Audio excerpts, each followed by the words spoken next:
La parole est à Madame Isabelle Le Callennec. Merci, Monsieur le Président. Dans la loi travail, il n'y a pas que l'article 2. Il y a aussi le 21 qui sanctuarise le compte pénibilité dans le compte personnel d'activité. Ce compte pénibilité cristallise le mécontentement, c'est peu de le dire, en particulier dans l'agriculture, l'industrie, le BTP. Il va alourdir dangereusement les charges qui pèsent déjà sur toutes les entreprises. Mais en plus d'être une bombe à retardement sur le plan financier, il est un véritable casse-tête à mettre en œuvre. 260 pages de texte d'application.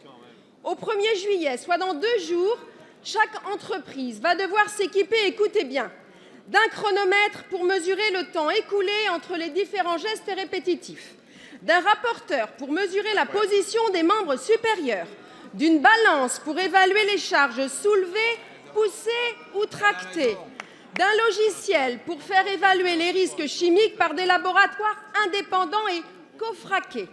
Il faudra en conséquence se poster derrière chaque salarié pour procéder par cycle et au cours d'une journée à l'observation des tâches et à l'évaluation individuelle des facteurs d'exposition.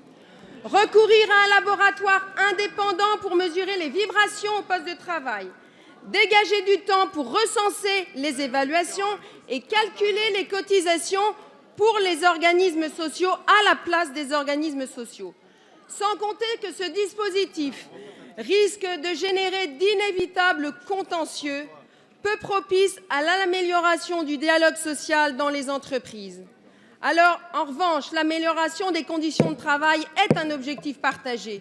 Mais ce C3P s'apprête à littéralement plomber la compétitivité des entreprises françaises et vous le savez très bien, Monsieur le Premier ministre.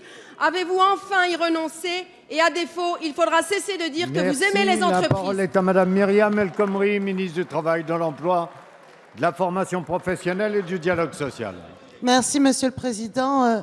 Madame la députée Le Callennec, il y a en effet 2 visions, 2 projets de société différents. Et d'ailleurs, la loi travail telle qu'elle est sortie du Sénat, en supprimant au-delà du compte engagement citoyen, le compte prévention pénibilité est à la hauteur de ce que vous venez d'indiquer à l'instant.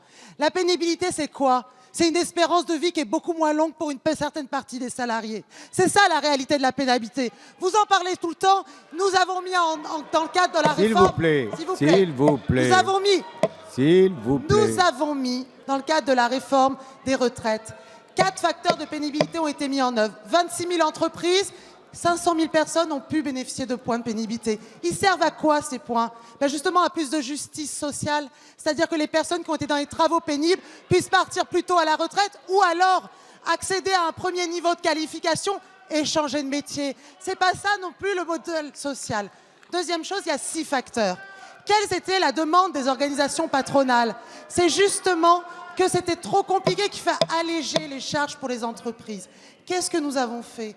Nous avons supprimé la fiche individuelle justement pour faciliter le travail des chefs d'entreprise. Mais cela à une condition, que les branches professionnelles mettent en œuvre des référentiels de branche pour faciliter les entreprises.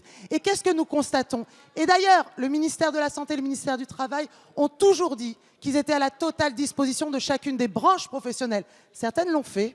Dans les boissons, il y a un référentiel homologué par le ministère du Travail. Et d'autres, actuellement, nous ne savons pas si c'est de la rétention ou c'est de la complexité.